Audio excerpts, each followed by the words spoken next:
ভার্সিটিতে ঢুকে ক্লাসের দরজা ধাক্কা দিব এমন সময় ভেতর থেকে আওয়াজ শুনতে পেলাম, স্যার প্লিজ, স্যার ছেড়ে দিন আমায়, স্যার আমার ভবিষ্যৎ এইভাবে নষ্ট করবেন না স্যার প্লিজ। আরে পাগলি, তোর ভবিষ্যৎ তো আমি গড়ে দিব রে। তুই একটু অপেক্ষা কর, শুধু দেখবি সব পরীক্ষায় first class first. Sir please না স্যার, এইভাবে সর্বনাশ করবেন না।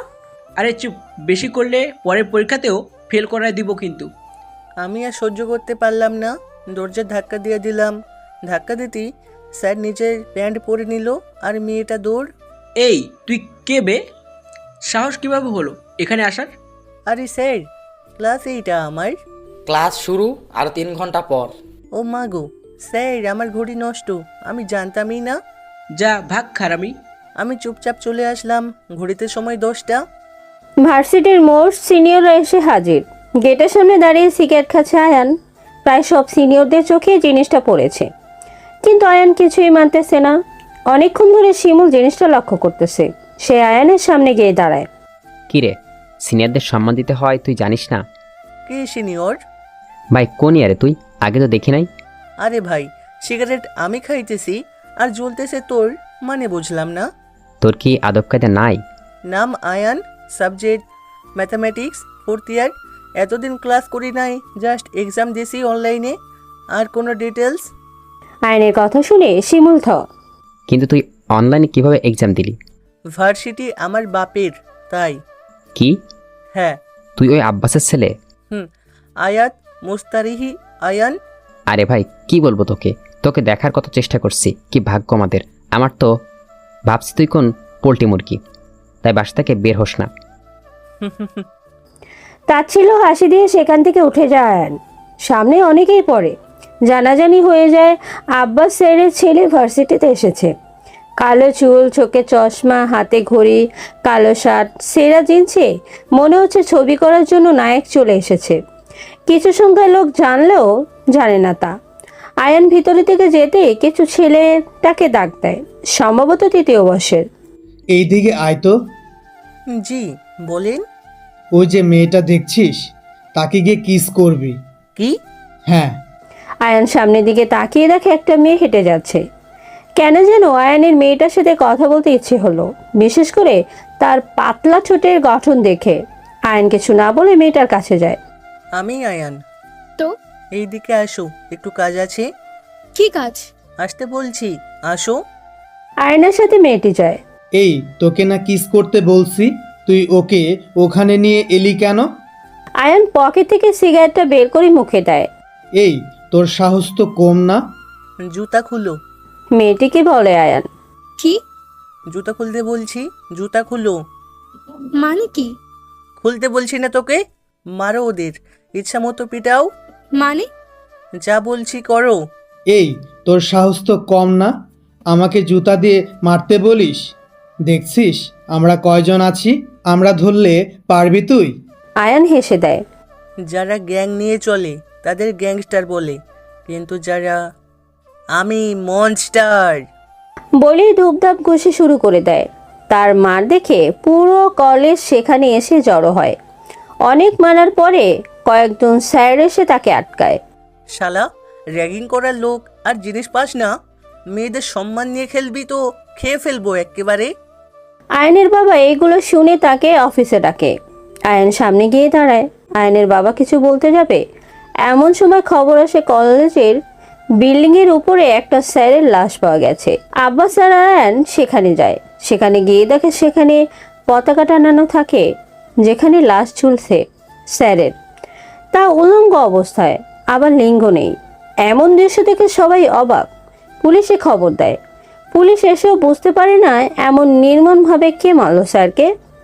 আর সবচেয়ে অবাক করার বিষয় হলো, স্যারটি আর কেউ না, সকালে যে মেয়েটিকে জোর করছিল এই স্যারটি সেই। কলেজের যেইখানে পতাকা ঝুলানো থাকে সেইখানে লাশ ঝুলতেছে, তা উলঙ্গ, লিঙ্গ কাটা। জিনিসটা এতটাই ভয়ঙ্কর যা বলার বাহিরে। মানে একজন মানুষ এইভাবে খুন করতেও 10 বার ভাববে। পুলিশ লাশটিকে নিয়ে যায় ময়না তদন্তের জন্য। কলেজ বন্ধ করে দেওয়া হয়েছে, কিন্তু ভেতরে কাউকে বাইরে যাওয়ার অনুমতি দেওয়া হচ্ছে না। পুলিশ পাহারা দিয়েছে। সিসিটিভি ক্যামেরা চেক করা হচ্ছে, কিন্তু সব ব্ল্যাক, বড় মাপের কিছুই হাতে আসে না, এতে বোঝা সম্ভব। আব্বাসের পুলিশ স্টেশনে গিয়ে সব ফর্মালিটি পূরণ করতেছে। পুলিশ তাকে নানান ধরনের জিজ্ঞাসাবাদ করতেছে। যেই স্যারকে মারা হয়েছে তার পরিবারের মানুষকে জিজ্ঞাসা করা হচ্ছে তার কোনো পুরনো শত্রু আছে কিনা, কিন্তু উত্তরে না ছাড়া কিছুই পাওয়া গেল না। আয়ান কলেজের মাঝখানে বসে সিগারেট খাচ্ছে। 1 কিলোমিটার শেষে মোড়ের গোল চত্বরে বসে এমন সময় একটা মেয়ে চোখে পড়ে তার। সে ছুটোছুটি করতেছে, বারবার পুলিশকে বলতেছে, স্যার আমাকে ছেড়ে দিন, আমার মা অসুস্থ, আমাকে বাসায় যেতে হবে। কিন্তু কোনো মতেই পুলিশ ছাড়ছে না তাকে। আয়ান সামনে যায়। স্যার, ওর জলদি ওকে যেতে দিচ্ছেন না কেন? এটা আমার তোকে বলতে হবে? স্যার, ভালোভাবে জিজ্ঞাসা করলাম, তেরাভাবে কেন উত্তর দেওয়া লাগে? পুলিশ আয়ানের শরীরে ধাক্কা মারে। ওই কে বে তুই? বলি আবার ধাক্কা মারে। আয়ানের এবার একটু রাগ হয়, কিন্তু পুলিশ দেখে কিছু বলতেছে না। বড় ঝামেলাতে জড়াতে চায় না সে। স্যার প্লিজ ওকে ছেড়ে দিন। ছেলে দিলে তোর লাভ কি রে? আয়ানের এবার রাগ উঠে যায়। সে সোজা পুলিশ অফিসারের খাঁচা বরাবর খুশি মারে। সে একটু ঝুঁকতেই হাঁটু দিয়ে মুখে মারে, নাক ফেটে রক্ত পড়ছে। অন্যান্য পুলিশ এটা দেখে সোজা চলে আসে তার দিকে। আয়ান মেয়েটিকে বলে দেয়, তুমি যাও, আমি বাকিটুকু দেখতেছি। বাকি পুলিশ কাছে আসতেই আয়ান হাত উপরের দিকে তুলে ফেলে। সবার হাতে বন্দুক। এমন সময় সেই পুলিশ অফিসার এসে আয়ানের সামনে দাঁড়ায়। খুব সাহস না তোর, পুলিশের গায়ে হাত তুলিস? আজ তোর কি অবস্থা করি আমি, তুই দেখ। বলেই সে আয়নের মুখে খুশি দেয়। আয়নের চোখে লাগে খুশি। এমন সময় আয়নের মোবাইলে একটা কল আসে। নাম সেভ করা, ডোরেমন। পুলিশ অফিসার নাম দেখে হেসে দেয়। কিরে তোর এই ডোরেমনটাকে, এত বড় হয়েও কার্টুন দেখিস? স্যার, ডোরেমন কি করতে পারে দেখবেন। আয়ন ফোনটা রিসিভ করে আর শুধু বলে ফায়ার। সাথে সাথে চারপাশ থেকে গুলির বন্যা বয়ে থাকে। যত পুলিশ আসে সবার হাতে গুলি লাগছে। আয়ন একটা সিগারেট ধরিয়ে পকেটে এক হাত দিয়ে আরামসে হেঁটে যাচ্ছে। পুলিশ অফিসারের সামনে থেকে উঠে গোল চত্বরের মাথায় গিয়ে বসে। সব ছাত্র ছাত্রীরা প্রায় ক্লাসে চলে গেছে। যত পুলিশ ছিল সবাই মাটিতে। এমন সময় পিছন থেকে একজন বেরিয়ে আসে, সাথে কিছু লোক এসে আয়নের পাশে বসে। স্যার, ডোরেমন দেখতে চেয়েছিলেন না? এই দেখেন আমার ডোরেমন। যা চাই তাই দেয় আমায়। এখন আপনার কলিজাটা চাইলেও তাও এনে হাজির করে দিবে। স্যার, চাইবো নাকি আপনার কলিজা? পুলিশ অফিসার এসে আয়ানের পায়ে ধরে বসে। ভাই কে আপনি? আমি চিনিনি, আমায় মাফ করে দেন ভাই। আয়ান উঠে যায়। আয়ান জানে আবার এই রূপে ফিরে আসা তার ঠিক নয়। এই মানুষটার রূপে আসার সময় যে এখনো হয়নি, তাকে আরো অপেক্ষা করতে হবে। সে তার লোকদের নিয়ে সব পুলিশকে হাসপাতালে পাঠায়। যদিও সবার বাঁচা সম্ভব না, তবুও চেষ্টা তো করতে পারে। আয়ান থানায় যায়। আয়ানকে থানায় দেখে ওসি আয়ানকে প্রশ্ন করে, আমাকে চেনা লাগবে না, শুধু আমার পিছনের লোকটাকেই দেখ। আয়নের পেছন থেকে একজন বের হয়, আর কেউ না, ডোরেমন। ডোরেমনকে দেখা মাত্রই ওসির মুখ দিয়ে বের হয়ে যায়, আপনার ভাই। হ্যাঁ, চিনছিস তাহলে এখন? ও যদি আপনার ভাই হয় তাহলে আপনি কে? আয়াত মুস্তারিহি আয়ান। ওসি আর কোনো কথা না বলে সোজা আয়নের পায়ে পড়ে যায়। ভাই আমার অফিসারকে মাফ করে দিন ভাই, ও বুঝে শুনে এসব করেনি ভাই। যাই হোক, বেশি কিছু বলবো না। আয়ান বাহিরে বের হয়ে আসে। বাইক নিয়ে বাসার দিকে রওনা হয়। পিছনে আপনার তার ডোরেমন। আপনার আর আয়ানের জুটি সেরা। মনিস্টার মানি চীনের সবাই তাদের। আয়ান বাসার কাছে গিয়ে বাইক রেখে উপরে যায়। কলিং বেল দিতেই তার মা এসে দরজা খুলে দেয়। আয়ানকে দেখে জড়িয়ে ধরে তার মা। বাবা, এতদিন পরে কোথা থেকে এলি? মা, কাজ ছিল। আয়ান, তুই কিন্তু এখনো সম্পূর্ণ সুস্থ না, একটু রেস্ট নে বাপ। মা প্লিজ আমাকে ভিতরে যেতে দাও। আয়ান আর আপনার ভিতরে যায়। আপনার সাউন্ড বক্সে গান ছেড়ে শুনতেছে, আর আয়ান তার অতীতের কথা মনে করতেছে। আয়ান তো মনিস্টার ছিল না, সে তো মানুষ ছিল মাত্র। কিন্তু এখন 6 বছর আগের কথা। আয়ান তখন কলেজে উঠতেছে মাত্র। অন্য সব ছেলেদের মতো সেও মেয়েদের পেছনে ঘুরতো। তারও স্বপ্ন ছিল তার একটা গার্লফ্রেন্ড থাকবে, সে তাকে নিয়ে ঘুরবে। কিন্তু তার আপু সব সময় তাকে বাধা দিত। তার আপু অনার্স প্রথম বর্ষে পড়ে। তাদের হাসি খুনসুটি ঝগড়া এইসব সবার নজর কাটত। ভাই বোনের সম্পর্ক কাকে বলে বোঝা যেত, কিন্তু মানুষের ভালো তো মানুষের সহ্য হয় না। সকালে শহরের নামকরা গ্যাংস্টার ছিল রাজীব ভাই। রাজীব ভাই একদিন কলেজের পাশ দিয়ে যাচ্ছিল। হঠাৎ তার নজরে পড়ে আয়শার দিকে। তার খুব ভালো লাগে আয়শাকে। আয়ান ঘুমিয়েই গেছিল আর এগুলো ভাবতেছিল। হঠাৎ ফোন বেজে ওঠে। সে চমকে ওঠে। ফোন রিসিভ করতেই পাশ থেকে কেউ বলতে থাকে, মাই বয়, তুমি বেঁচে আছো? কে? আয়ান, তুমি তোমার শুভাকাঙ্ক্ষীকে চিনতে পারছো না? আকরাম। হ্যাঁ আয়ান, আমি আকরাম। আমি কিভাবে জানলাম যে তুই বেঁচে আছিস, তাই তো? হুম। মনস্টার যখন শহরে আসে সবাই জেনে যায় আয়ান, আমিও জেনে গেছি। আয়ান এখন নিজের কর্মে পস্তাবে। কেন এমন মারামারি করতে হলো তার? আয়ান, তোর জন্য একটা সারপ্রাইজ আছে। কি? আয়ান, যেই মেয়েটাকে সকালে তুই বাঁচাইছিলি তার জামাই একটু সমস্যা হয়েছে। আমার ছেলেরা তো তা খোলার ব্যবস্থা করতেছে। আকরাম, ভালো হবে না বলে দিলাম কিন্তু। আরে আয়ান বাবু, চেতো কেন? জামাই তো খুলবে, আর বেশি কিছু করবে না। আকরাম, ওকে ছেড়ে দে। তুই এসে বাঁচা। আমার মেয়েটাকে চাই না আয়ান, তোকে চাই। তোকে নিজের হাতে মারতে চাই আয়ান। আমি আসছি, তুই মেয়েটার কিছুই করবি না। আয়ান, কিন্তু একা তোর ওই ডরেমন যাতে না আসে। আরে তোকে মারতে আমি একাই যথেষ্ট, ডোরেমনকে লাগবে না। আয়ান বাহিরে বের হতে নেয়। তখন আফনান প্রশ্ন করে, কোথায় যাস আয়ান? আফান, আমি বাইরে যাচ্ছি, তুই মায়ের খেয়াল রাখিস। আচ্ছা। আয়ান বাইরে বের হয়ে যায়। কিছু দূর যেতেই তার ফোনে আবার আকরামের ফোন আসে। আরে আয়ান, আগের বারের মতো তোর ডরেমনকে আবার একা রেখে চলে এলি? আগের বার তো তোর বোন মরেছে, এইবার মা মরবে, কিন্তু আগের বারের মতো ডোরেমন বাঁচবে না রে আয়ান। আর তোকে আমি কিভাবে কষ্ট দেই তা এখন তুই বুঝবি আয়ান, এখন বুঝবি। আয়ানের মাথায় বাড়ি পড়ে যায়। এখন সে কাকে বাঁচাবে? আয়ান কাকে বাঁচাবে? তার ডোরেমনকে, নাকি সেই মেয়েটিকে যে তার জন্য বিপদে পড়েছে? তার মাথায় কিছুই আসছে না। সে মাটিতে বসে পড়ে। কি করবে সে? আয়ান, তুমি হার মেনে গেছো। তুমি না কত শক্ত আয়ান, তুমি হার মানতে পারলে আমি বিশ্বাসই করতে পারতেছি না। আরোহী, আমি পারছি না আর। আমার জীবনে কেন এমন হবে বলো? আমি তো এই জীবন চাইনি আরোহী। আয়ান, কোনো মানুষই মনস্টার হতে চায় না, সময় তাকে বানায়। আমি আর পারছি না আরোহী। আয়ান, আমার মৃত্যুর কথা না হয় বাদে দিলাম, তুমি আয়শা আপুর মৃত্যুর প্রতিশোধ নিবা না?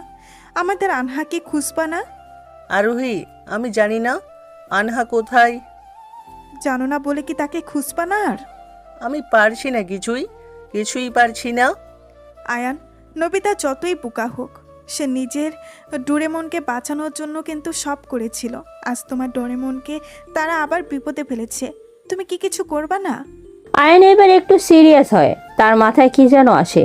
সে উঠে দাঁড়ায়।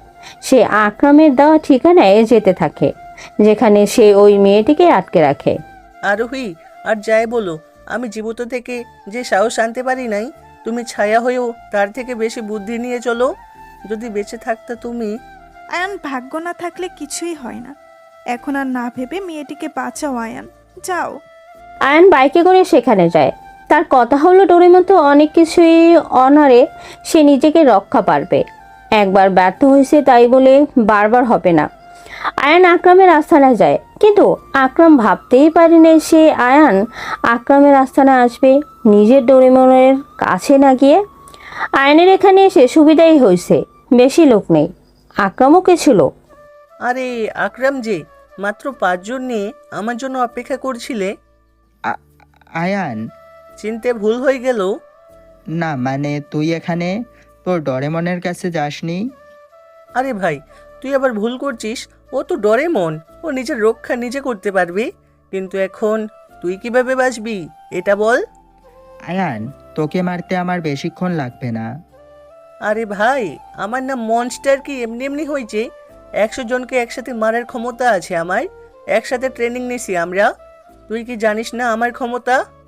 একবার আকরাম ঘামতে থাকে। সে একজনকে ইশারা দেয় আয়ানকে মারতে আসার জন্য। সে আসতেই আয়ান তার কান বরাবর একটা থাপ্পড় মারে। বেচারা ঘুরে কি থেকে কি করবে সেই জানে। ওর থাপ্পড় দেখে বাকি 4 জন পড়ে দৌড়ে বেচারা আকরাম।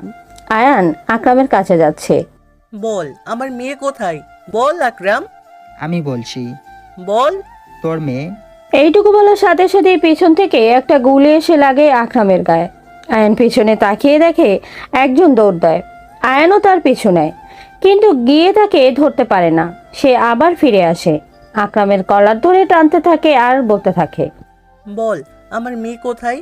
বল আকরাম, আমার মেয়ে কোথায়? আয়ান কাঁদতে থাকে, কিন্তু কোনো উপায় নেই। আকরাম তো মৃত। আয়ান মেয়েটিকে ছাড়িয়ে নেয়। মেয়েটির মুখে কৃতজ্ঞতার ছাপ। ধন্যবাদ আমাকে বাঁচানোর জন্য। আয়ান মেয়েটিকে তার বাসায় নামিয়ে ডোরেমনের উদ্দেশ্যে রওনা দেয়। আয়ানের কেন যেন ভয় হচ্ছে এখন, না জানি ডোরেমনের সাথে কি হতে যাচ্ছে। আয়ান জলদি বাসায় যায়, খুব স্পিডে। বাসা যাওয়ার পরে কলিং বেল দেয়। আফনান দরজা খুলে দেয়। আয়ান দেখে সবকিছুই নর্মাল। ডোরেমন, তুই ঠিক আছিস তো? তারপর আয়ান আফনানকে সব বলে। আফনান তো আয়ানকে ঝাড়ি দিতেছে যে কেন তাকে কিছু বলেনি। এমন সময় হঠাৎ আয়ানের ফোনে একটা মেসেজ আসে। আয়ান, ভাবছিস আকরামের ভাই ওরা কোথায়? আসেনি কেন? ওরা আসবেও না, সবাই ওপরে চলে গেছে। আর সবচেয়ে মজার ব্যাপার হলো তোর মেয়ে আমার কাছে। পারলে ওকে বাঁচিয়ে নিস। আর মনস্টার, তুই একাই না, আমিও। একটু টিভিতে নিউজ দেখ। আয়ান টিভিটা ওপেন করে। সেখানে সব চ্যানেলের হেডলাইন। ব্রিজের উপর 3 ধর্ষকের লাশ। তারা কাকে ধর্ষণ করেছে, কবে করছে, সব নিউজ ফাইল তাদের বুকে ঝুলিয়ে দেওয়া আছে, প্রমাণসহ ফাইল আকারে। আর তাদের সবার বুকে লেখা মোস্টার। আর বরাবরের মতোই লিঙ্ক নেই। আয়ান ওঠ, কলেজে যেতে হবে। আপু আর একটু ঘুমাতে দে প্লিজ। আয়ান উঠবি নাকি আমি পানি ঢালবো? ধুর শাকচুন্নি, তোর বিয়ে হবে না। আয়ান মার দিব কিন্তু।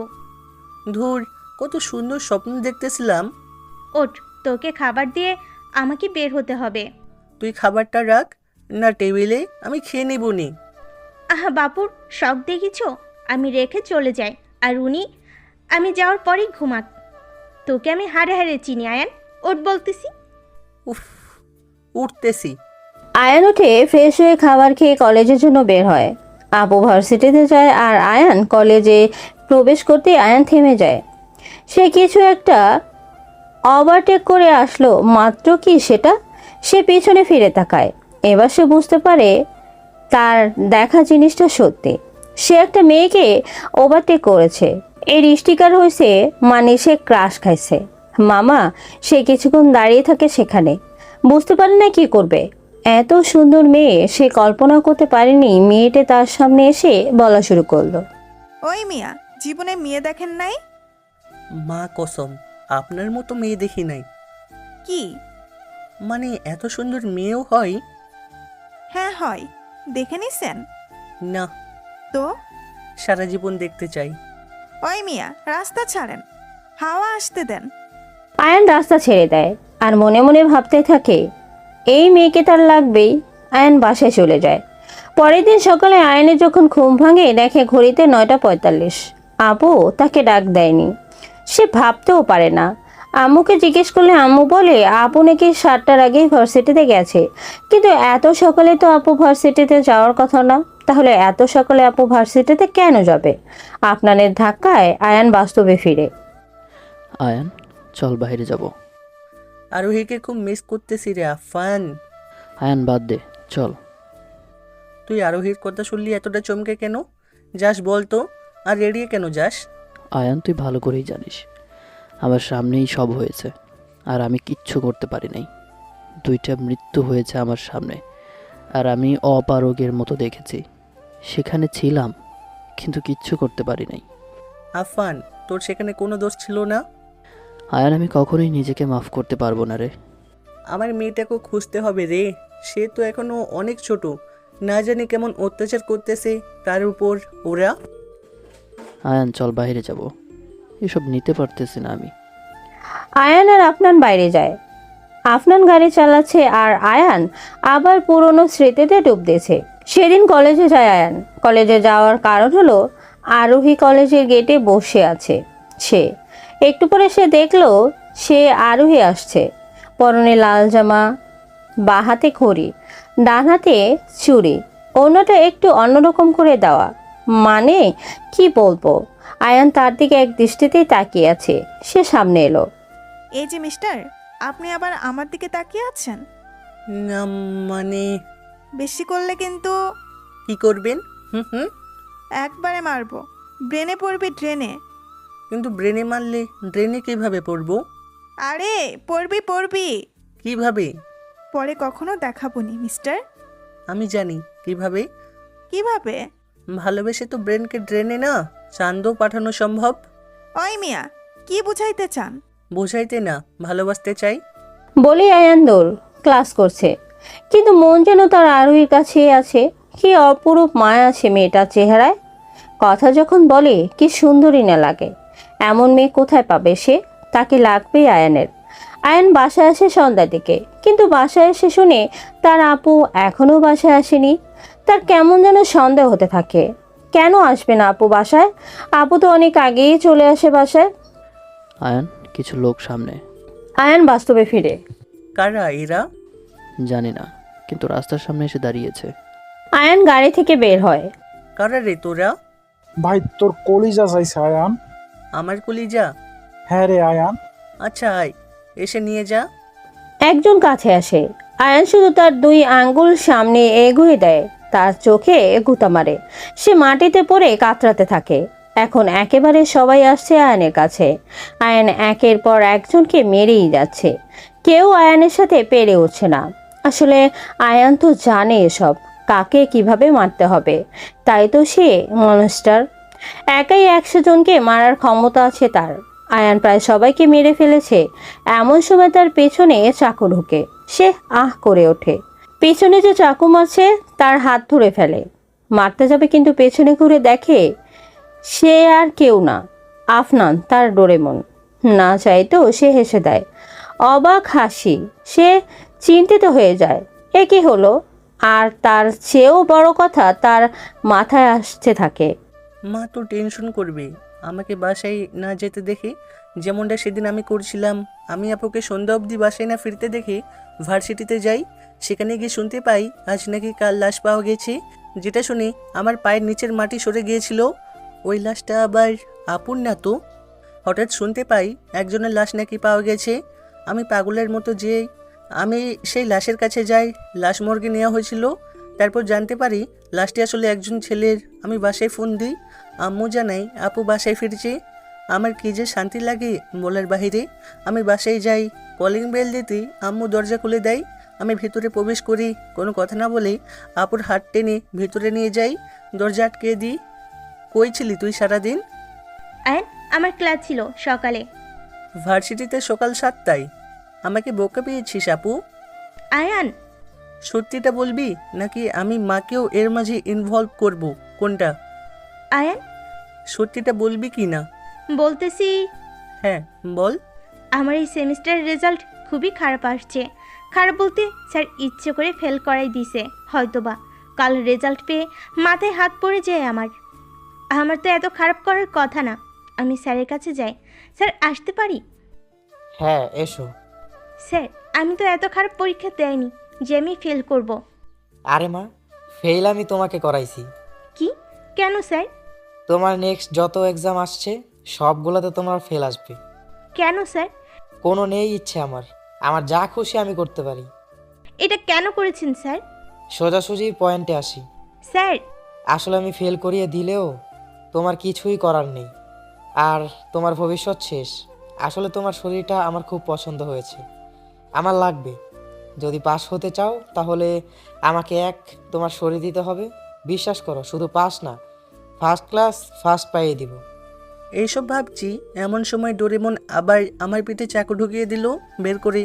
না চাই তো মুখ থেকে আহ শব্দটা বের হয়ে এলো। না, ও তো ডোরেমন না। ডোরেমন আর যাই করুক, নোবিতাকে মারতে পারে না। তোকে ডোরেমন ডেকে ভুল করেছি রে আফফান। আয়ান যা, তোর মৃত্যুর সময় এসে গেছে রে। এই কথা বলে আয়ানের বুকে লাথি মেরে ফেলে দেয় আফনান। আয়ান ব্রিজের নিচে পড়ে যায়। মানে এতটা কষ্ট আয়ানের হওয়ার কথাই না। সে জানে একদিন তার মৃত্যু আসবে, কিন্তু তাই বলে ডোরেমন। ডোরেমন শব্দটা মানেই বিশ্বাস। ডোরেমন মানে যে গেজের দেওয়া প্রাণী তা না। ডোরেমন মানে বন্ধুত্বের নাম। ডোরেমন মানে ভালোবাসার নাম। ডোরেমন মানেই বিপদে পাশে থাকা একজনের নাম। আর যাকে আমার জীবনের ডোরেমন বানালাম সেই আজ করলো। আয়ান হাসছে, এখনো হাসছে। আয়ান, আরোহী। খুব কষ্ট হচ্ছে তাই না? না আরোহী, শুধু মায়ের কথাটা মনে পড়ছে। আয়ান, তুমি অনেক স্বার্থপর। আমাদের মেয়ের কথাটা একবারও ভাবছো না। সে তো অনেক ছোট আয়ান।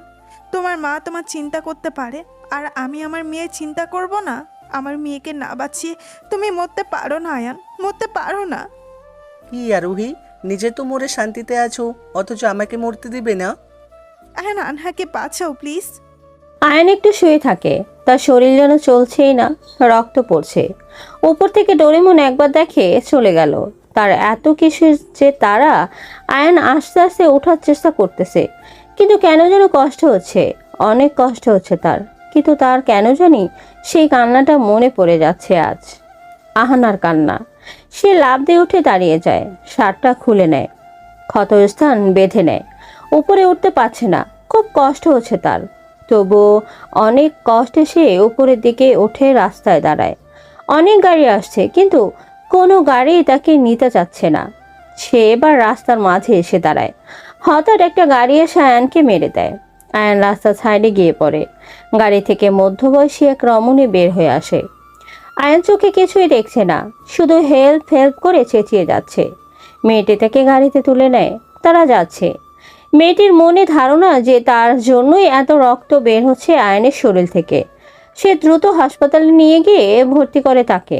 হাসপাতালের ডাক্তার তাকে ভর্তি করতে চায় না প্রথমে, তারপর বেশি টাকার কথা বলে ভর্তি করবে। আয়নের চিকিৎসা চলছে, অনেক রক্ত পড়েছে, রক্ত লাগবে। কিন্তু সেই মেয়েটির সাথে রক্ত মিললেই তারপর বাহির থেকে রক্তের ব্যবস্থা করা হলো। এখন চিকিৎসা চলে আয়ানের। এদিকে আপনার দ্রুত প্লেনের টিকিট কেটে দুবাই চলে যায়। প্লেনে বসে ভাবছে, যা প্ল্যান তারা করেছিল সব হলো, এক চুলও নড়চড় হয়নি। বেচারা আয়ান সব হারালো। দুবাই নেমে সে ট্যাক্সি ডাক দেয়। সে গন্তব্যে পৌঁছাতে 3বার ট্যাক্সি বদলায়। তারপর সে নিজের ঠিকানায় আসে। সেখানে সে ভেতরে ঢুকতেই দেখে তার বস বসে আছে চেয়ারে। কাজ হয়ে গেছে বস, আয়ানকে আধমরা করে রেখে চলে এসেছি। সাবাস, আমি জানতাম তুই পারবি। এখন আয়ান সারা জীবন ডোরেমনকে খুঁজে বেড়াবে। তার মাথায় ঘুরবে ডোরেমন কেন মারল তাকে, কিন্তু সে পারবে না জানতে, কারণ ডোরেমনকে সে খুঁজেই পাবে না কখনো। যাও, অনেক দিনের ডোরেমনের চেহারা নিয়ে পাচ্ছ, এবার সময় অন্য চেহারা নিয়ে পাচ্ছ। তোর প্লাস্টিক সার্জারি করার ব্যবস্থা করে দিতে চাই আমি। 2 দিন পরে আয়নের জ্ঞান ফিরে। যে মেয়েটি তাকে বাঁচিয়েছিল সে চলে গেছে। আয়ান অনেক জিজ্ঞেস করে, কিন্তু খোঁজ পায় না মেয়েটির। ইনফরমেশন লিক করা নিষেধ। আয়ান মেইন ডাক্তারের কেবিনে যাচ্ছে খবর নিতে। দরজার কাছে যেতেই সে শুনতে পায়, স্যার প্লিজ আমার ভাইকে বাঁচান স্যার, আমি টাকা দিয়ে দিব। আরে পাগলি, টাকা কে চাইছে বল? তুই চল, আমি 1 ঘন্টায় কাজ শেষ করে তোকে ছেড়ে দিব। আপনি না ডাক্তার, আপনার কাজ তো মানুষকে বাঁচানো, আর আপনি উল্টো আমার দেহ চাচ্ছেন। আমার শর্তে রাজি হলে তো ভাই বাঁচবে, না হলে না। আয়নের এবার রাগ উঠে যায়। সে দরজা খুলে ভেতরে প্রবেশ করে দরজা নক করে দেয়। এই কে তুই? আয়ান পাশে একটা ছুরি দেখতে পায়। সেটা নিয়ে ডাক্তারের কাছে যায়। ঠাস করে গালে একটা চড় মারে। ডাক্তার গালে হাত দিয়েই আয়ান তার প্যান্ট খুলে ধপাস করে লিঙ্গ কেটে ফেলে দেয়। এই জিনিসটার জন্য এত বাড়াই তোর, তাই না? এখন দেখবো কিভাবে বাড়াই করিস। ডাক্তার আ করে চেঁচাচ্ছে। বাহির থেকে সবাই দরজা তাকাচ্ছে। আয়ান মেয়েটিকে নিয়ে বের হতে যাবে, আবার ফিরে আসে। তোর মতো মানুষের বাসারই কোনো অধিকার নেই। এই বলে ধপাস করে তার গলায় ছুরি চালিয়ে দেয়। গরু কাটলে যেমন রক্ত পড়ে ফিনকে দিয়ে, ঠিক তেমনভাবে রক্ত পড়তেছিল।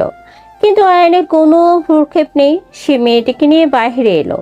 সবাই ভিতরের কাহিনী দেখে ভয়ে শেষ। একজন পুলিশকে ফোন দিছে। আয়ান ততক্ষণে এক ডাক্তারকে বলছে মেয়েটির ভাইয়ের চিকিৎসা করতে। সে ভয়ে চিকিৎসা করতেছে। আয়ান ততক্ষণে এক জায়গায় গিয়ে বসলো। তার আবার তার বোনের কথা মনে পড়ল। আয়েশার সামনে তার ভবিষ্যৎ। মায়ের উপর থেকে চাপ কমাতে সে স্যারের কুপ্রস্তাবে রাজি হয়ে যায়। সেদিন 9:45 আয়নের ঘুম ভাঙে। যেদিন সকাল 7টায় আয়েশা স্যারের কেবিনে যায়।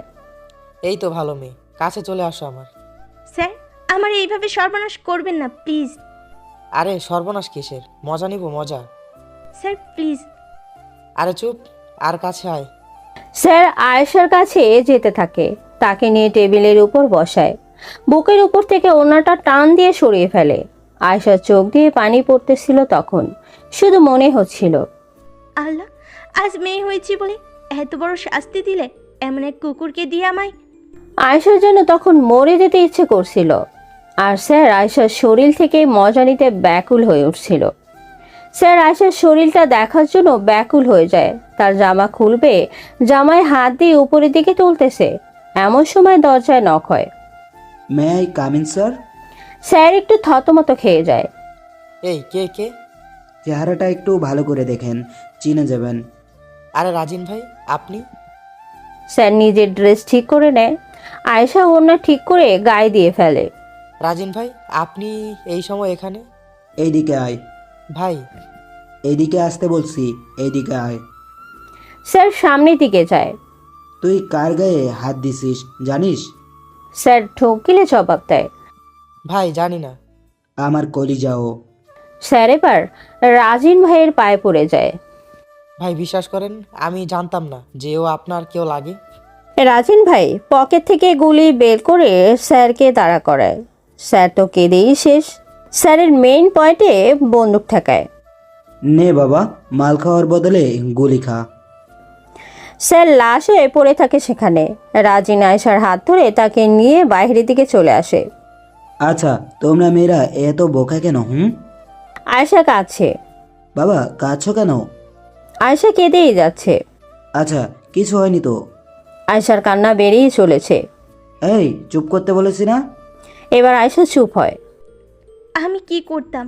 আমার যে বড় কোনো জায়গায় ভর্তি হতেই হতো, আর এখানে ফেল হয়ে গেলে তো সব শেষ। তাই বলে নিজের সম্মান দিয়ে দিবে? আয়েশা চুপ আছে। প্রতিবাদ করতে শিখো, এদের মুখ বন্ধ করতে শিখো। আজ আমি না আসলে কি হতো একবার ভাবতে পারো? আয়েশা আবার কেঁদে দিয়েছে। আজ থেকে তোমার জীবন আর তোমার নয়, আমার। আয়েশা একটু ভয় পেয়ে যায়। ভয় পেও না, আমার সাথে চলো, সব খুলে বলতেছি। আয়েশা রাজিনের গাড়িতে ওঠে।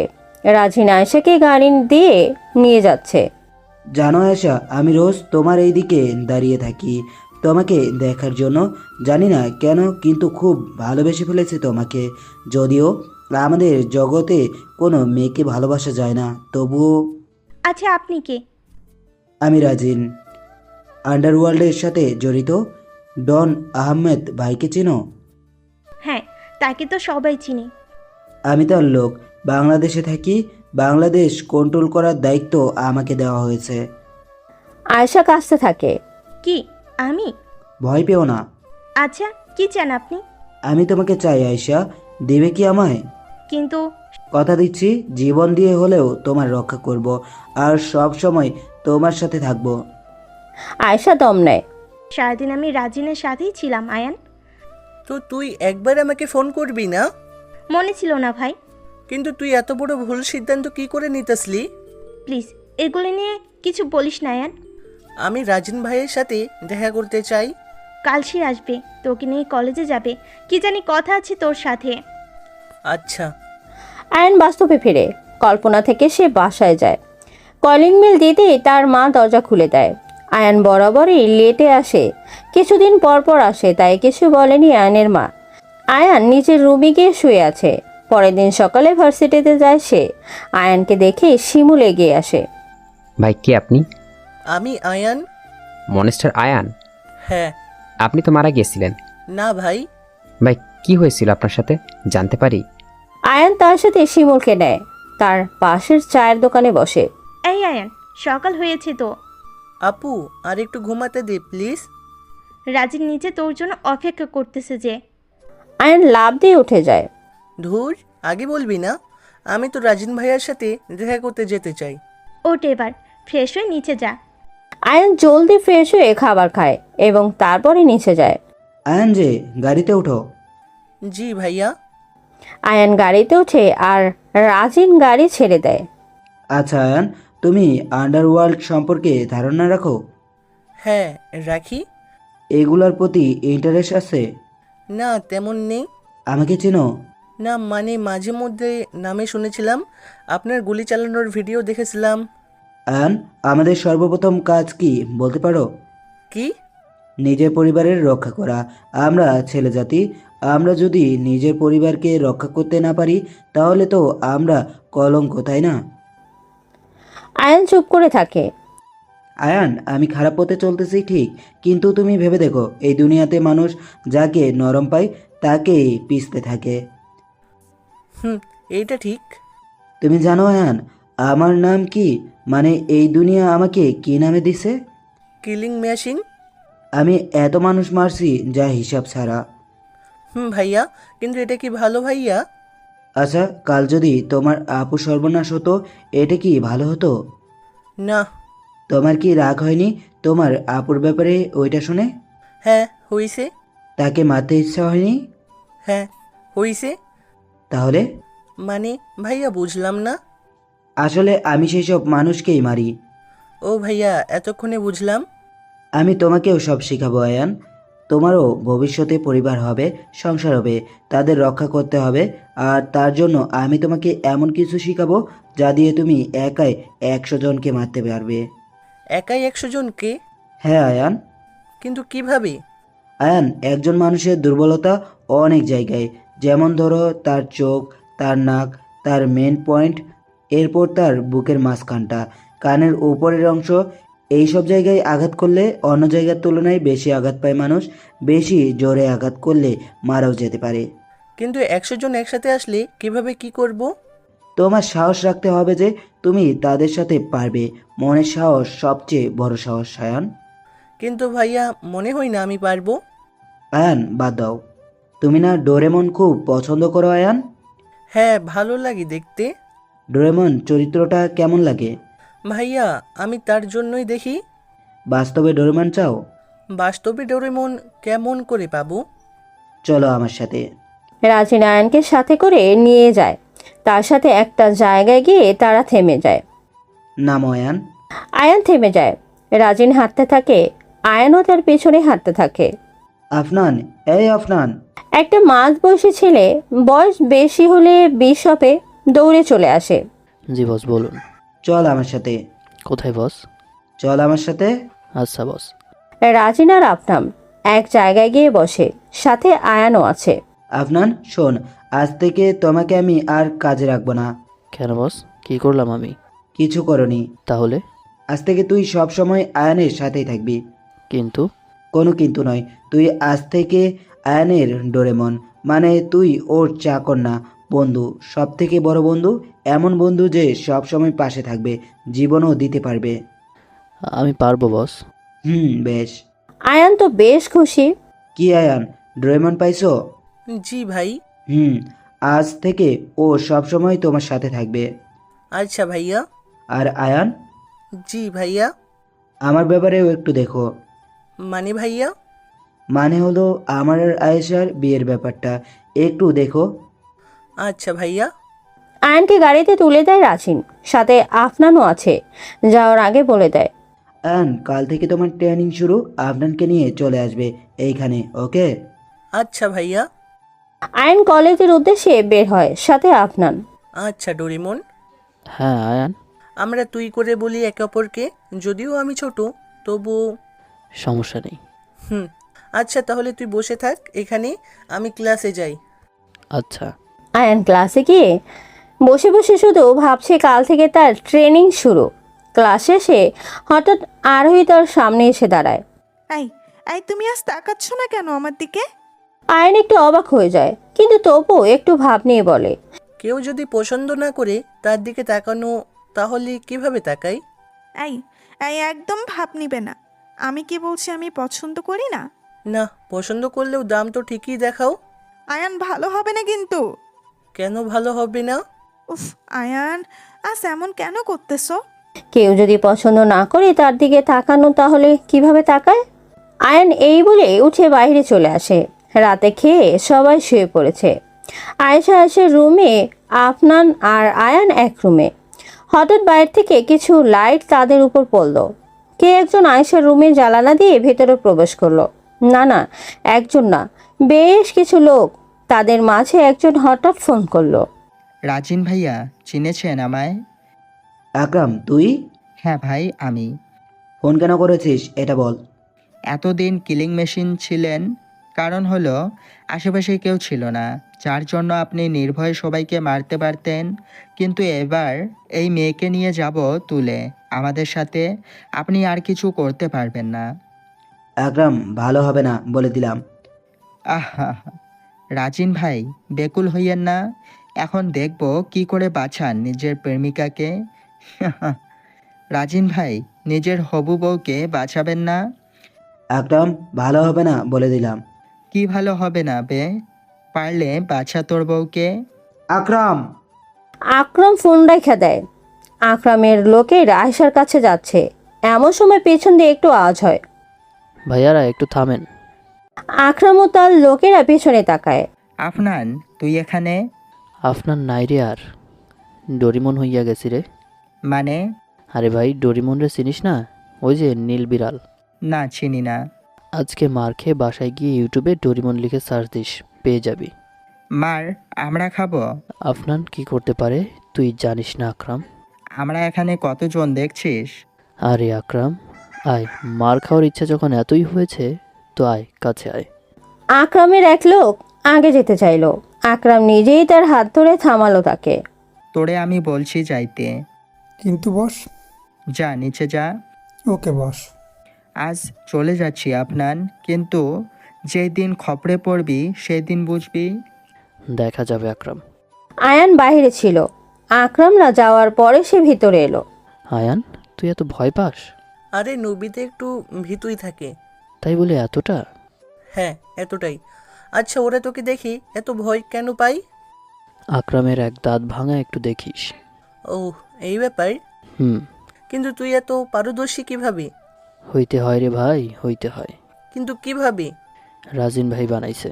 কাল তুই তার সাথে দেখা করিস, সব বুঝে যাবি। আচ্ছা। সকালে ঘুম থেকে উঠে আয়ান রাজিন ভাইয়ের সাথে দেখা করতে যাচ্ছে, সাথে আফনান। আয়েশা ও তার মা বাসা চেঞ্জ করে ফেলছে। রাজিন ভাই যে বাসা বলছে সেই বাসায় তারা এখন। আয়ান। জি রাজিন ভাই।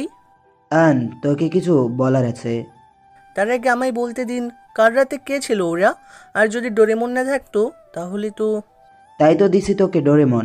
আয়ান, ডোরেমন শুধু নবিতারই না, তার পরিবার, বন্ধুবান্ধব সবার খেয়াল রাখে।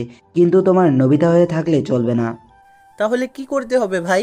আয়ান, তোমারও আফনান হতে হবে। আমি চাই তুমি আর আফনান যখন একসাথে দাঁড়াবে তখন সামনে 100 জন থাকলেও যাতে না পারে। ভাই চিন্তা করেন না, সব হবে। আরে আফনান, সাহস দিচ্ছে তোমার আয়ান, তুমি পারবে।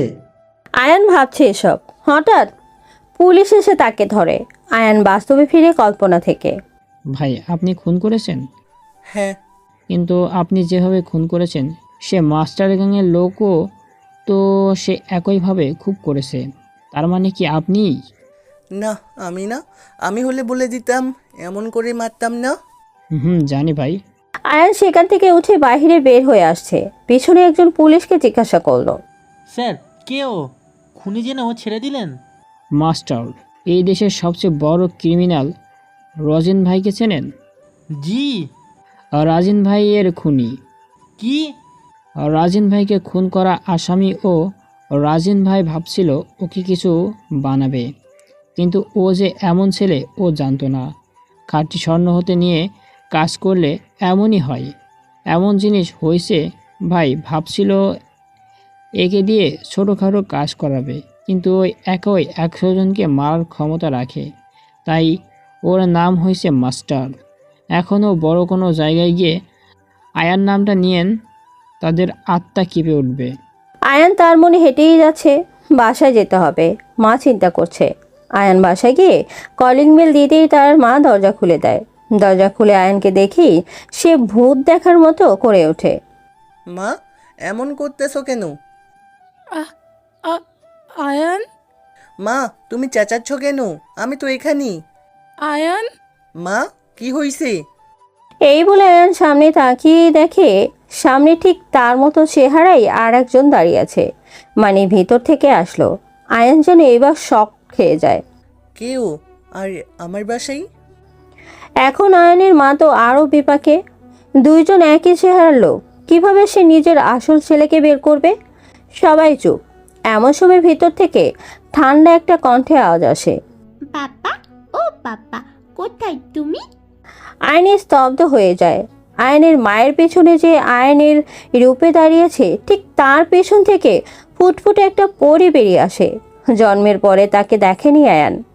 আন্না আর নাম এটাই শুধু জানে। আজ তাকে সামনে থেকে দেখে যেন আয়ানের চোখ থেকে পানি এসে পড়ে। আয়নের মা কাছের দিকে এসে ঠাস করে আয়ানকে চড় মারে।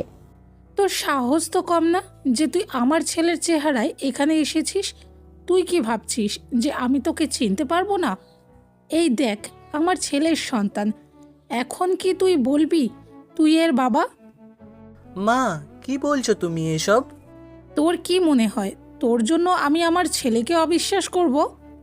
পেছন থেকে ছদ্মবেশধারী আয়ান তখন আসছে। কথা বলতে বলতে হঠাৎ আয়নের মা আন্নাকে নিয়ে দৌড় দিয়ে আয়নের পেছনে চলে আসে। ছদ্মবেশী আয়ন একটু অবাক হয়। নিজের মেয়েকে দেখার পরে প্রকৃত বাবার চোখে এমন পানি আসে যেমন ওর আসছে, আর তোর চোখে আমি তেমন মায়াও দেখিনি মেয়েটার জন্য। এত বড় ধোকা আমার সাথে? এখন চুপ কর আর বল, কে তুই? আরে আয়ন বাবুজি, এত ব্যস্ত হলে কিভাবে? তো কি হব? তোকে চুটকি মেরে উড়িয়ে দিতে পারবো আমি। জানিস কি তুই? আমার নামটা কি জানিস মেবি? আরে মনস্টার তুই, দুনিয়ার কাছে, আমার কাছে না। কে তুই? আমি যেই হই সেটা তোর জানতে হবে না। আচ্ছা রাজিন ভাই, আপনারা আমি চিনতে পারবো না, এ কি হয়? আয়ান। আপনি আমারে বানাইলেন আর আপনাকে আমি ভুলে যাব, এ কিভাবে হয়? কিন্তু ভাই, একবার বাসায় এসে বলতে তো পারতেন। আর আপনি আমার চেহারা কেন নিছেন?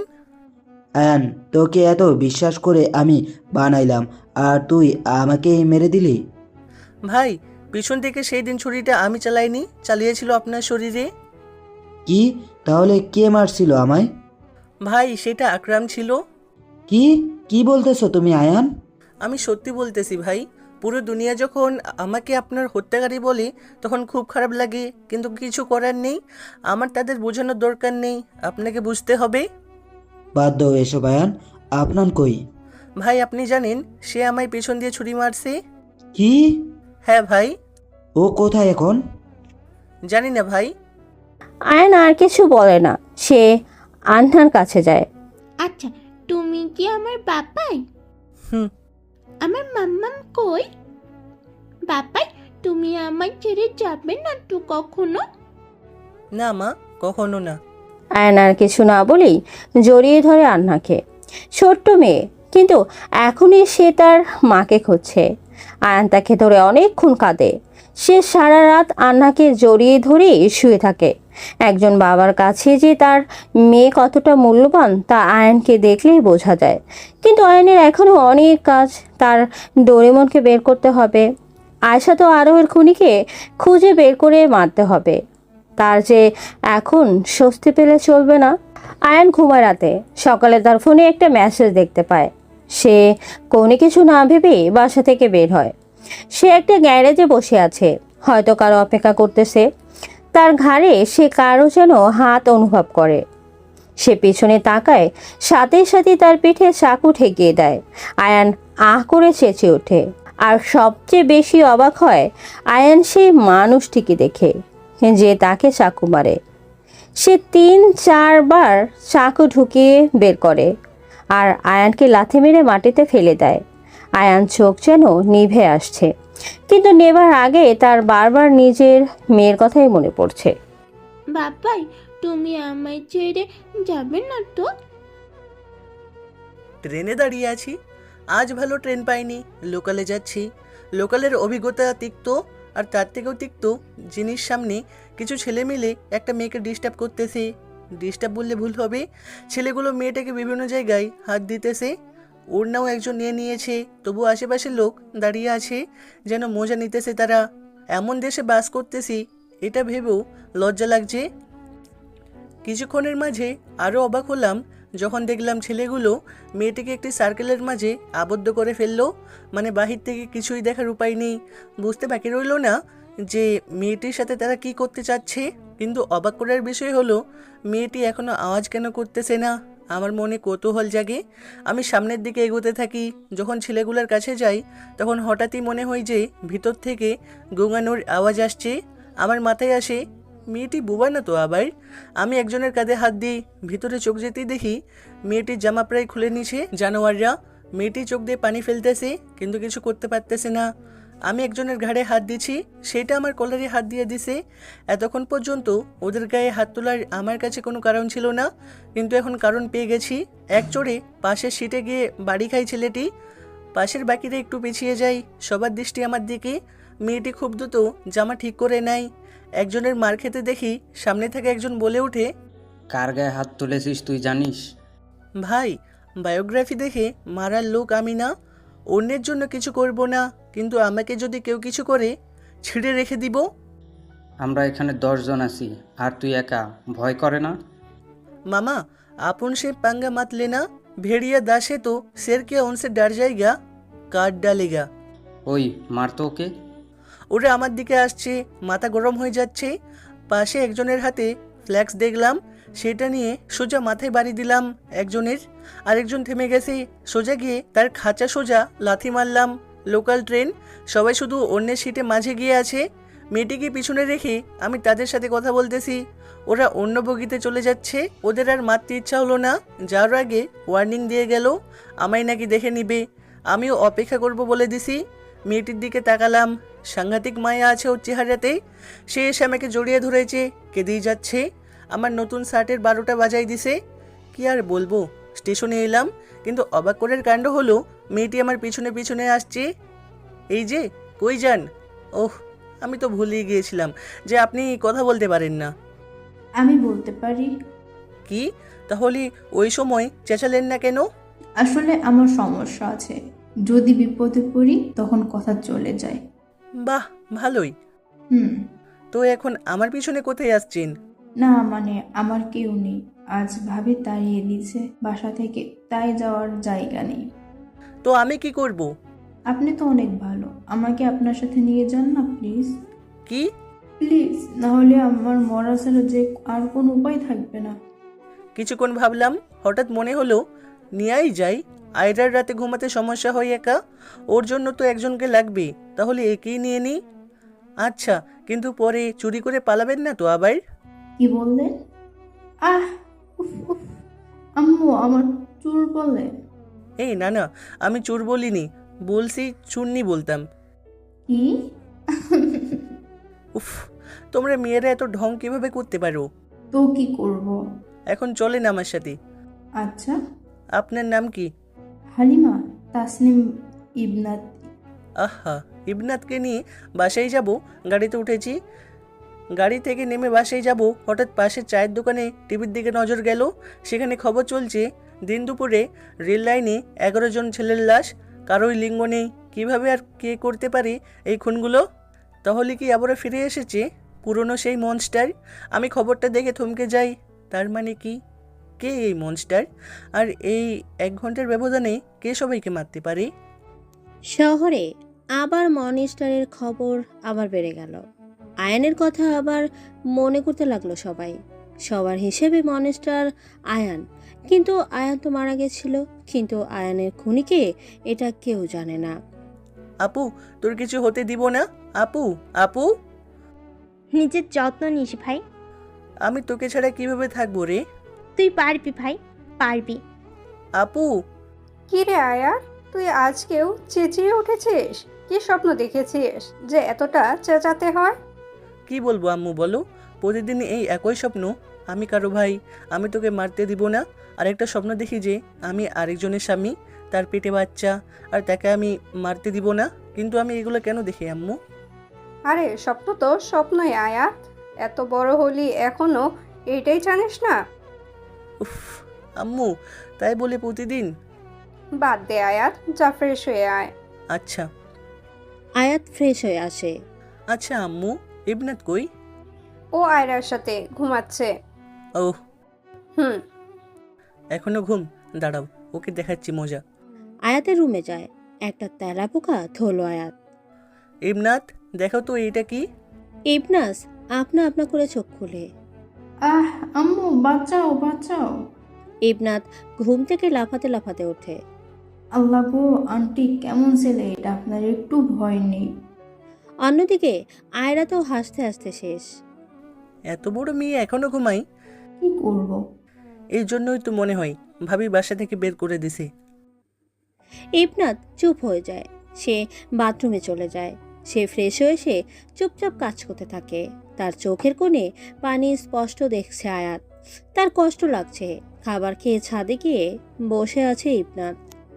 কেন বাসা থেকে বের করেছে তোমাকে? বাদ দেন এইসব। বলতে বলছি, বলো। আমার তো বাবা নেই, ছোট থেকে আমি ভাইয়ের কাছে বড় হয়েছি।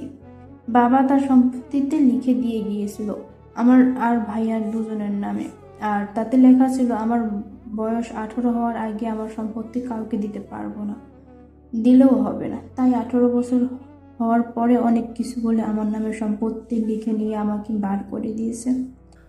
মানুষ এমন কিভাবে হতে পারে? এমনই হয় মানুষ। বাদ দাও।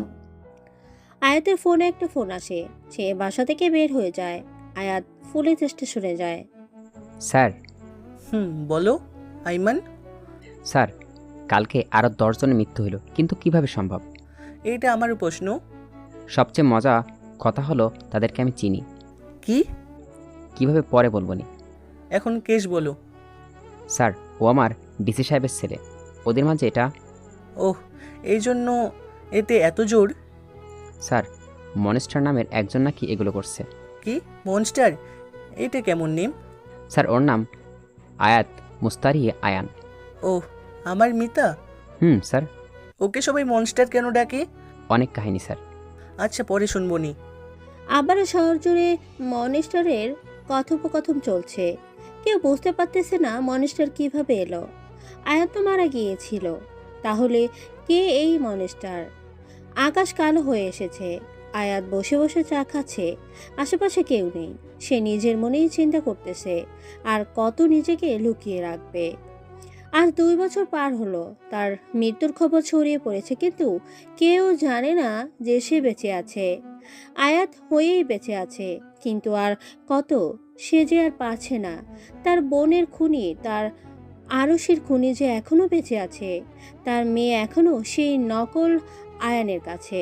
তার চোখে এখনো ভাসছে সেই দিনের কথা।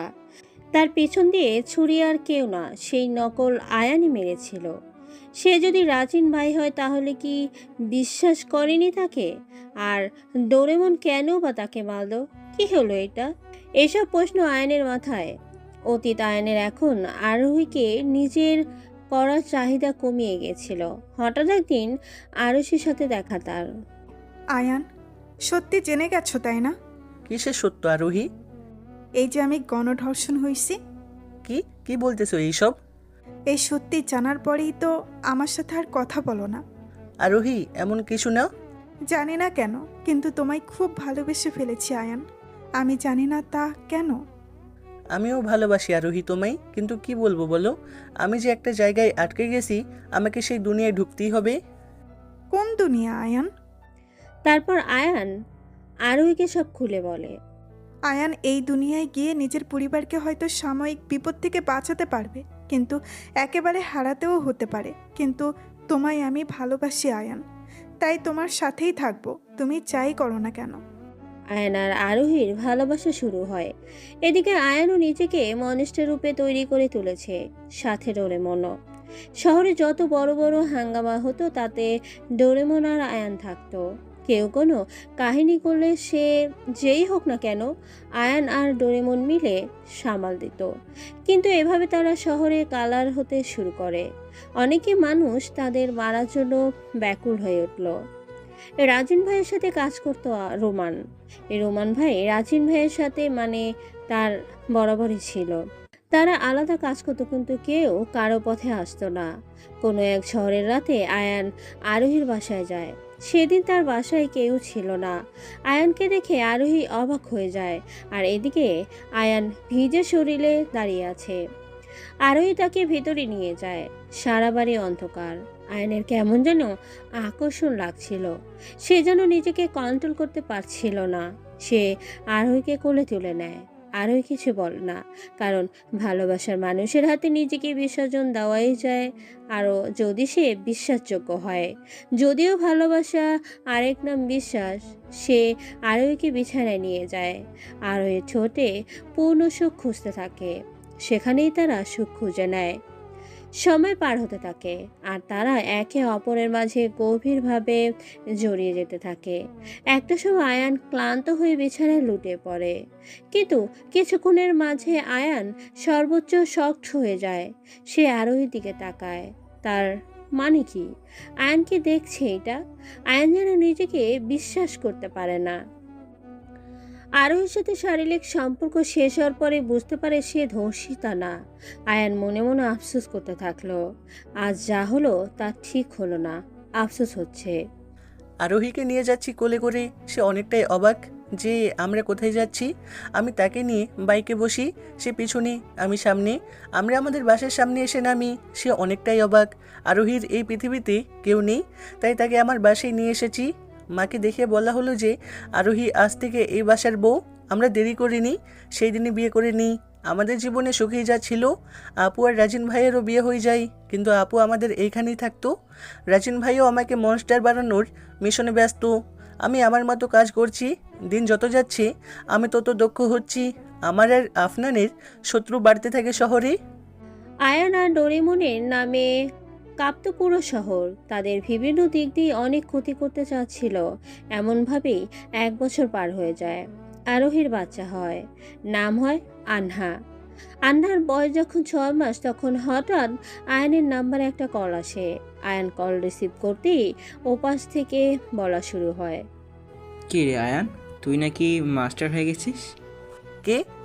আমি যেই হই, তোকে অনেক সাবধান করছিলাম, কিন্তু তুই ভুল ছিলি আয়ান। আমার কথা না শুনে বড় ভুল করলি। কে তুই? আমি কে এটা জানার চেয়ে এখন এটা জেনে রাখ, তোর বাচ্চা এক জায়গায় আছে আর তোর বউ আর বোন আরেক জায়গায়। কি? কাকে বাঁচাবি এখন? এই কে তুই বলবি?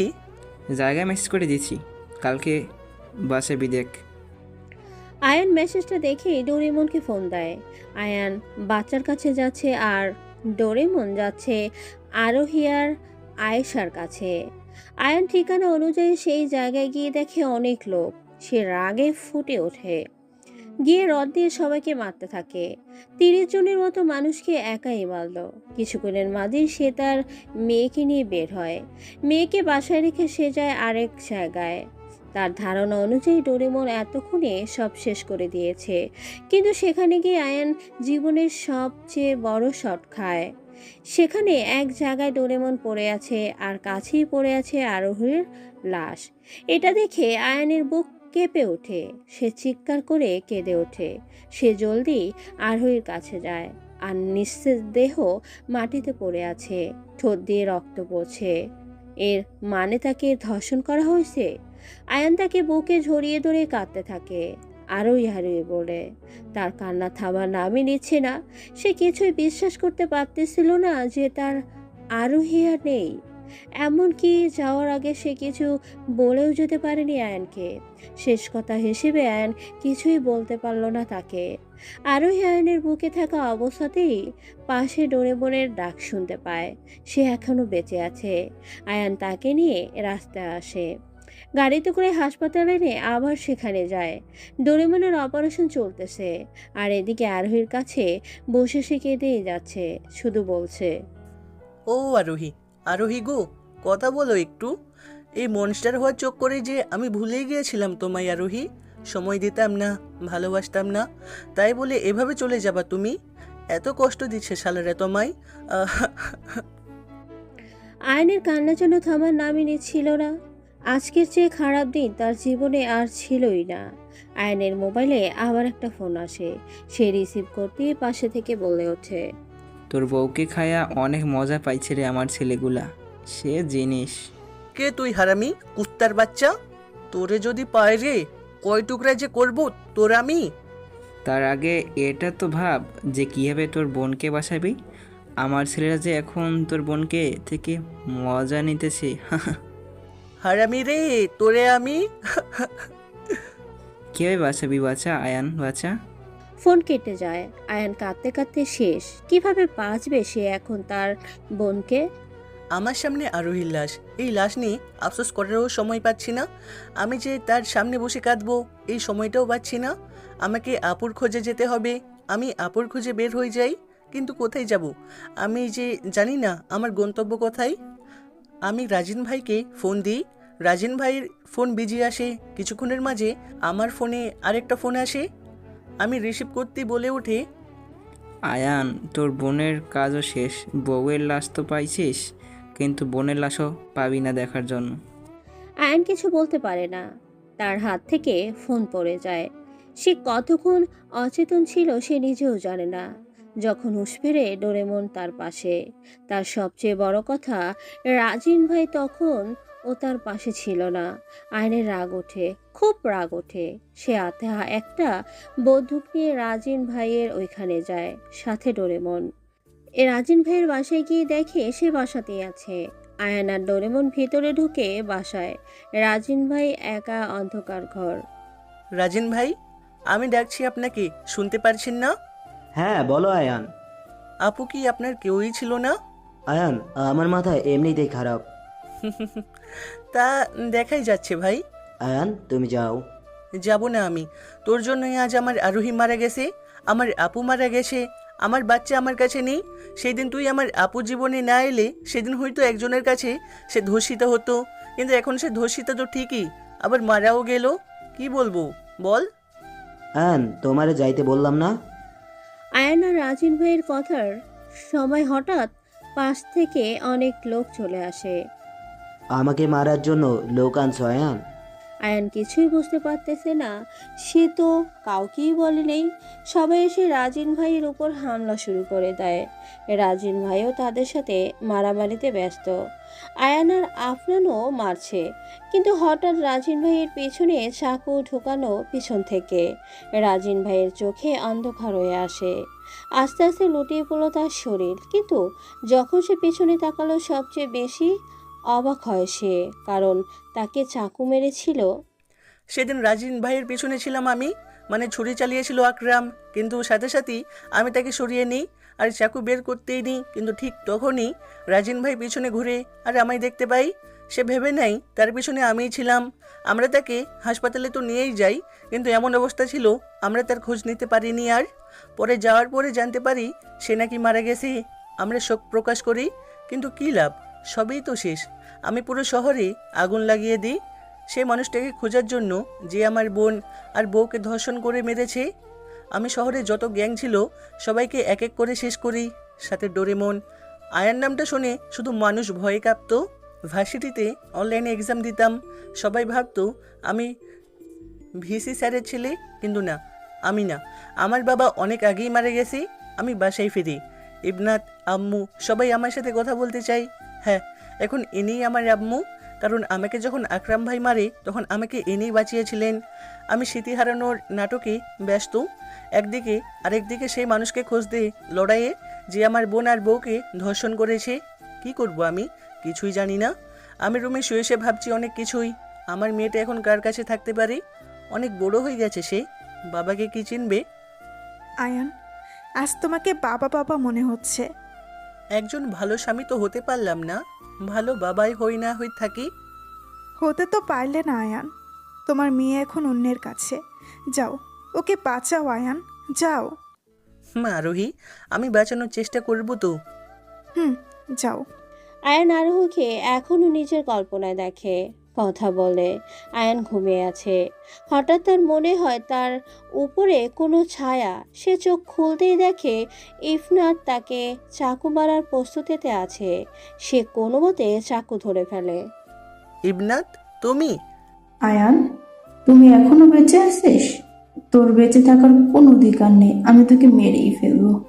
ইবনাত, কিন্তু কেন তুমি আমায় মারতে চাও? আয়ান ইফনাতের হাত ধরে ফেলে। ইফনাত তো ভয়ে শেষ। এখন কি করবে সে? ইবনাত, তুমি আমাকে মারতে চাও? আমি তোকে মারতে চাই হারামি। কি বললে? হ্যাঁ, তোর মতো হারামির বেঁচে থাকার কোনো অধিকারই নেই। কিন্তু কি করেছি আমি? তোর জন্য আজকে আমি অনাথ, রাস্তায় রাস্তায় একা ঘুরে বেড়াতে হয়। ছোট থেকে আমি একা, আমার কেউ ছিল না, শুধু একজন আফনান ভাইয়া। সে মা বাবার মতো আদর যত্ন দিয়ে আমার বড় করেছে। সে অনেক আদর করতো আমায়। সে রাজিন ভাইয়ের গ্যাংয়ে কাজ করত। কিন্তু যখন সে তোর কাছে থাকা শুরু করলো, তখন থেকে আমায় ভুলে যাওয়া শুরু করলো। আমার সাথে ঠিক মতন কথা বলতো না, আমাকে সময় দিত না। এমনকি আমি যে তার বোন, এটা তো মনে হয় তার খেয়ালই ছিল না। তোর ডোরেমন হয়ে গেল। আসলে তোর ডোরেমন না তো, তোর পোষা কুকুর হয়ে গেল। এর বিনিময়ে কি পায়? সে কি পায়? কি তার প্রাপ্য ছিল? মৃত্যু? তার লাশ আসে আমার বাসায়। বাহ, কি ভালোবাসা, তাই না? এটাই দুনিয়া। ও তোর জন্য এত কিছু করলো, কিন্তু তুই হারামি তো তার মৃত্যুর দিনও তার কাছে এলি না। কি বলবো তোকে বল? কি কি বললে তুমি? আফনান মারা গেছে? কি আজ তোর মৃত্যুর 5 বছর পরে তুমি বলতেছো নারা গেছে নাকি? কি 5 বছর? কিভাবে সম্ভব? সে তো 2 বছর আগেও আমার সাথে ছিল। একদিন আমার পিছনে চাকু ঢুকিয়ে চলে যায় সে। আয়ান, ভুলভাল কথা অন্য কাউকে শোনাও, আমাকে না। না না, আমি ভুলভাল বকছি না। তা বোঝাই যাচ্ছে। আমাকে আফনানের ডেথ সার্টিফিকেট দেখাতে পারবি? পারবো। এরপর ইফনাত সব প্রমাণ দেয় আয়ানকে। আয়ানের মাথায় কিছুই আসতেছে না। এটা কিভাবে সম্ভব যে মারা গিয়েছে সে কিভাবে এগুলো করবে? সে কিভাবে আমার সাথে থাকবে? আফনানকে সেই দিনই মারা হয় যেই দিন আরোহীকে আর আয়েশাকে মারা হয়। তার মানে সেই দিন যাকে হসপিটালে ভর্তি করিয়েছিল সেই আফনান না? না, তাকে হাসপাতালেই মেরে ফেলা হয়। কিছুই বুঝতেছে না আয়ান। তার মা এসে জিজ্ঞেস করলে সে খুলে বলে। তাকে ধন্যবাদও জানায়, তাকে এতদিন আগলে রাখার জন্য। আজ আয়ান অনেক বড় একটা সত্যি জেনে যায়। যেখানে আমরা বন্ধুত্ব বোঝাতে ডোরেমনের উদাহরণ দিই, সেখানেই সে প্রমাণ পেয়ে গেল যে তার বন্ধু প্রতারক না। আয়ান ডোরেমনের কবরের সামনে বসে কাঁদছে, অনেক কাছে। সে বিশ্বাসই করতে পারতেছে না ডোরেমন আর তাদের মাঝে নেই।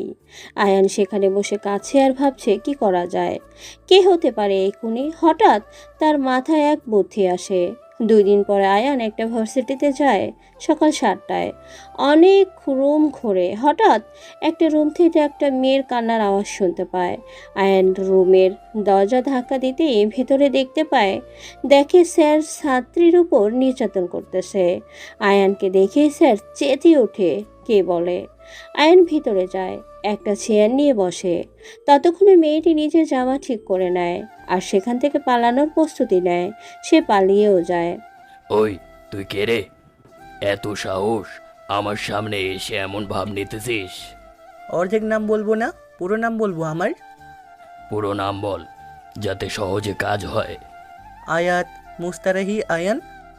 ভাই মাফ করে দেন ভাই, প্লিজ। আর জীবনেও এমনটা হবে না।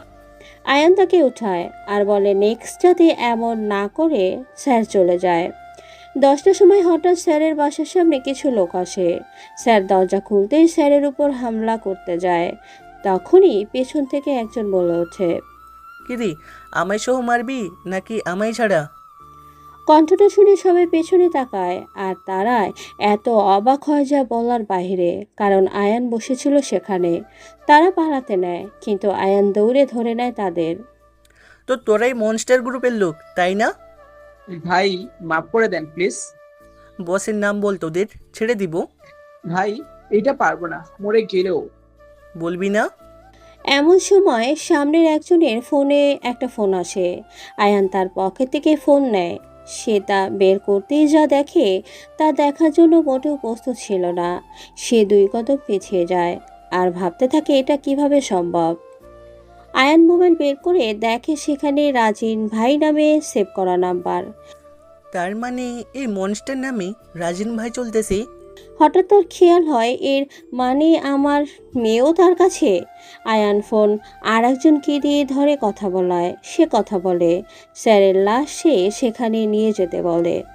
আমি তাদের বলি আমাকে লাশ বানিয়ে নিয়ে যেতে, তারা আমাকে নিয়ে যাচ্ছে। কি রে আয়ান, ধরে ফেললি আমায়? আপু, এই সব কিছুর পিছনে তুই ছিলি? বাচ্চা ভাইটা আমার, এতদিনে তুমি বুঝেছো? অনেক বছর লেগে গেছে, তাই না? আপু, আমি বুঝতে পারতেছি না কিছুই। তুই এত সব কেন করলি? ডোরেমন আর আরোহীকে কি তুই? হ্যাঁ রে আয়ান ভাই আমার, আমি সব করিয়েছি। যেহেতু তুই আমাকে ধরেই ফেলেছিস, সো তোকে সব বলে যাই। আয়ান, আমি কি জানিস? একজন ধর্ষিতার মেয়ে। অবাক লাগছে শুনতে, তাই না? কিন্তু এটাই সত্যি, আমার মা একজন ধর্ষিতা। আমি তোর আপন বোন না রে আয়ান। তোর বাবা ধর্ষণ করেছিল আমার মাকে, আর তার ফলস্বরূপ আমার জন্ম।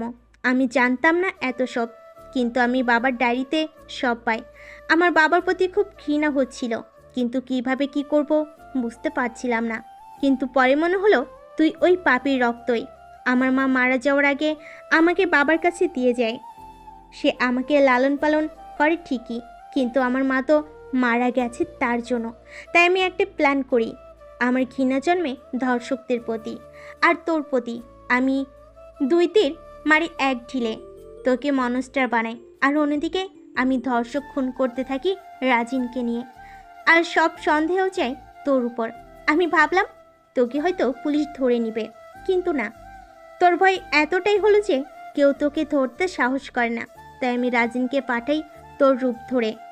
সেদিন রাজিনের পিছনে চাকু আরেকজন ঢুকিয়েছিল, আর তুই তা বের করেছিলি, যা রাজিন দেখে।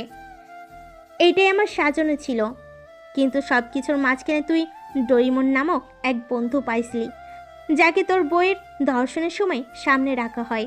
আসলে তোর বইয়ের দোষ ছিল না আয়ান, কিন্তু তোকে এত সুখী দেখতে পারছিলাম না, তাই এই কাজ করি। আর তোর বোন হয়ে থাকার চেয়ে মৃত হয়ে যাওয়া আমার কাছে অনেক ভালো মনে হয়, তাই আর কি। যাই হোক আয়ান সাহেব, কেমন লাগলো আমার মাস্টার গেম? আপু, তুই যদি একবার বলতি আমি নিজের জীবনই দিয়ে দিতাম। কিন্তু আপু, তুই এটা কেন করলি? আমার কি দোষ ছিল বল? তোর মতো আমিও তো নির্দোষী ছিলাম। মানলাম আমায় শাস্তি দেওয়া ঠিক, তাহলে ডোরেমন আর আরোহীকে কেন মারলি? বল আপু, বল না প্লিজ। আর আমার আনহাকে এতদিন কেন দিলি কষ্ট? আরে আরে আয়ান, আবেগ প্রবণ হয় না, এখন তোর মেয়েকে মারার পালা। আয়ান আর কোনো কথা শুনে না। তার রাগ প্রচণ্ড উঠে গেছে। সে পাশে থাকা চাকু নিয়ে ধাপ করে রাজিনের গলায় চালিয়ে দেয়। এক নিমিষে সে মাটিতে লুটিয়ে পড়ে। আরে আপু, মানুষ চিনলা না? আয়াত মুস্তারহি আয়ান আমি, আমারে চিনলা না? মনস্টার নামটা কি এমনিই পাইছি? তোমাকে কিছুই করতাম না, কিন্তু এখন যদি কিছু না করি তাহলে তো মানুষ বলবে নবিতা আর ডোরেমনের বন্ধুত্ব ভুল, নবিতা বেইমান, আর আরোহীর হিসাব তো পরেই নিব। আয়ানকে মারার সাহস এখানে কারোরই নেই। সবাই নিজের অস্ত্র ফেলে চলে যাচ্ছে। আয়েশা হা হয়ে দাঁড়িয়ে আছে। আনহাকে নিয়ে আসতে বলো, আমি চলে যাচ্ছি, জলদি। আয়েশা আনহাকে নিয়ে আসে। আনহাকে দেখে আয়ান যেন অনেকটা আবেগপ্রবল হয়ে যায়, আবার কেঁদে ওঠে সে। হঠাৎ তার পিঠে ছুরি ঢোকে। সে আহ করে ওঠে। পিছনে তাকিয়ে দেখে এ আর কেউ না, আয়েশা। আয়নার কিছু না ভেবে ঠাস করে এক থাপ্পড় দেয় আয়েশাকে। সে সোজা গিয়ে রটের উপর পড়ে আর মৃত্যু হয় তার। আয়ানের পেট থেকে ব্লিডিং হচ্ছে। আন্না পাশ থেকে কেঁদে যাচ্ছে। বাবা, ও বাবা, তোমার কি হয়েছে? বাবা, রক্ত কেন পড়ছে? সে বাহিরে আসে। কোনো গাড়িই থামছিল না। হঠাৎ একটা গাড়ি থামে। ভেতর থেকে একটা মেয়ে বের হয়। এই যে মিস্টার, আপনি কি করেন? হ্যাঁ, আগেরবারও যখন দেখা হয়েছিল এমন আধমরা অবস্থায় ছিলেন, এবারও? আয়নকে সে গাড়িতে বসায় আর ওড়না দিয়ে পিঠ বেঁধে দেয়। আমি হয়তো আর বাঁচবো না। আচ্ছা সাদিয়া ম্যাম, আমার মেয়েটাকে একটু দেখেন প্লিজ, আর পারলে আমার মেয়েকে তার দাদুর কাছে দিয়ে আইসেন। এই হলো তার ঠিকানা। আর ঠিকানা দিয়েই আয়ান চলে যায় না ফেরার দেশে। হ্যাঁ, সত্যি আয়ান মারা গেছে। পাশ থেকে তার মেয়ে কাঁদছে, আন্না কেঁদেই চলছে। কিন্তু সত্যি এটাই যে বাংলা ছবির মতো বিদ্যুৎ চমকালে এখানে আর আয়ান উঠে বসবে না, সে মারা গেছে আর অনাথ হয়ে গেছে আন্না। কিন্তু নতুন একটা মা ঠিকই পাইছে সাদিয়া। এই ছিল এক মনস্টারের গল্প।